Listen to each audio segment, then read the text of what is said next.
Hai, jumpa lagi bersama saya, Sela. Saya seorang dietitian.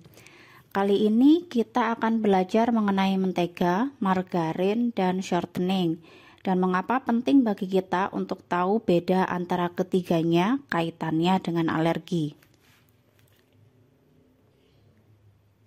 Yang pertama, mentega, atau disebut juga butter. Menurut SNI, mentega adalah produk emulsi air dalam minyak, berbentuk padat atau semi padat, dibuat dari susu atau krim susu atau campurannya dengan atau tanpa penambahan garam dan atau vitamin dan atau kultur bakteri dan atau bahan tambahan pangan. Lalu yang kedua, margarin. Margarin merupakan produk pangan berbentuk emulsi padat, semi padat, atau cair yang dibuat dari lemak makan dan atau minyak makan nabati dan air, dengan atau tanpa penambahan bahan pangan lain atau bahan tambahan pangan yang diizinkan. Dan yang ketiga ada shortening atau lemak roti, yaitu produk hasil olahan lemak atau minyak nabati yang berbentuk cair atau semi padat atau padat dengan atau tanpa penambahan lemak hewani atau lemak susu atau bahan tambahan pangan yang diizinkan. Jadi perbedaan antara mentega, margarin, dan shortening ini ada pada bahan bakunya ya. Mentega atau butter terbuat dari susu, krim susu, atau campurannya.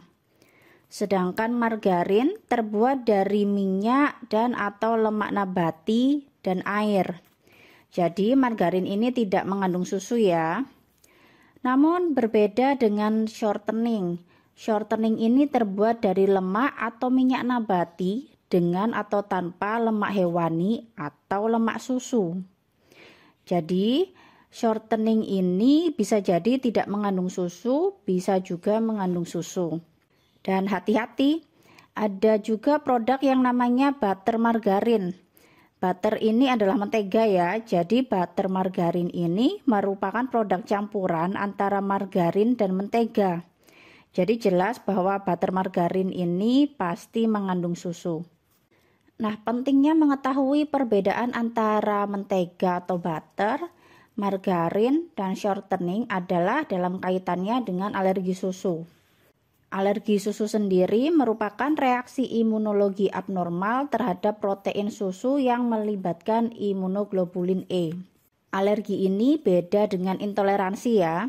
Perbedaan antara alergi dan intoleransi akan dijelaskan dalam video yang lain ya.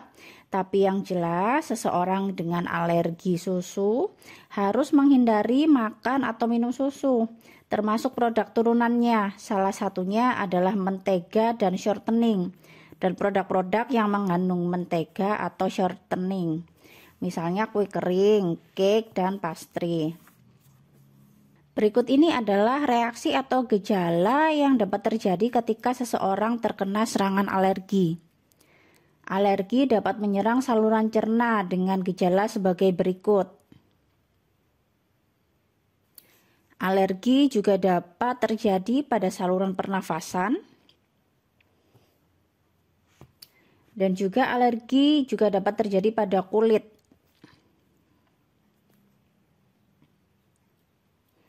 Untuk memastikan apakah kamu alergi atau tidak, tentunya harus berdasarkan pemeriksaan dokter ya.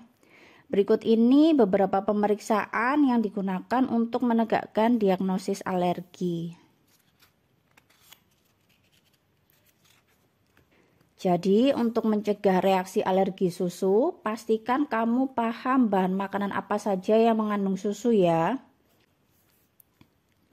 Pahami reaksi yang muncul pada diri kamu itu alergi atau intoleransi, tentunya melalui pemeriksaan dokter. Setelah dipastikan bahwa kamu memang alergi susu, pahami apa saja produk turunan susu ya. seperti butter atau margarin, campuran butter dan margarin, shortening, dan produk turunan lainnya seperti keju, yogurt, atau kefir. Untuk mencegah alergi susu, hindarilah susu, produk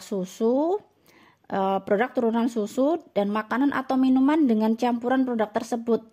Misalnya pada makanan ada kue kering, cake, atau pastry. Lalu pada minuman ada cappuccino, latte, dan minuman lainnya dengan campuran susu. Dan yang tidak kalah penting, biasakan untuk membaca label kemasan produk ya, khususnya pada bagian komposisi, untuk mengetahui produk yang akan kamu beli mengandung alergen atau tidak. Sekian info mengenai mentega, margarin, shortening, dan alergi. Jika ada yang ingin ditanyakan, silahkan bertanya di kolom komentar ya. Dan jangan lupa subscribe ya. Terima kasih dan sampai jumpa lagi.